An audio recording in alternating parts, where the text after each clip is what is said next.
The Blind Man and the Elephant. Once upon a time, there were 6 blind men who lived in a small village. They heard about an elephant that was passing through the village, and they wanted to know what an elephant was like. The first blind man touched the elephant's leg and said, "An elephant is like a tree trunk, strong and sturdy."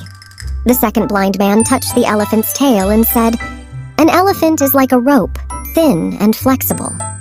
The third blind man touched the elephant's trunk and said, "An elephant is like a snake, long and slimy." The fourth blind man touched the elephant's ear and said, "An elephant is like a fan, flat and wide." The fifth blind man touched the elephant's side and said, "An elephant is like a wall, hard and rough."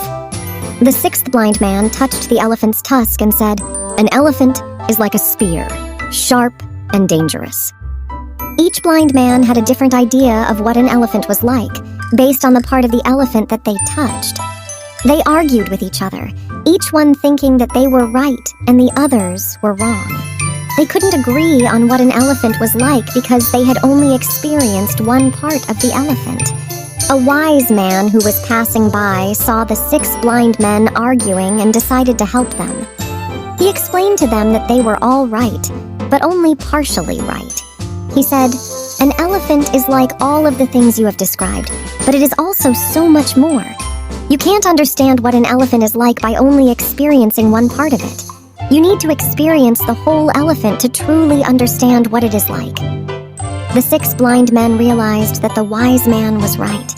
They had been so focused on their own experiences that they couldn't see the big picture. They decided to work together to experience the whole elephant. They each touched a different part of the elephant and described what they felt. As they shared their experiences, they began to understand what an elephant was really like. They realized that they had all been right, but only partially right.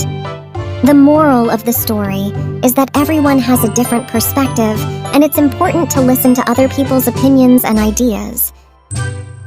The end.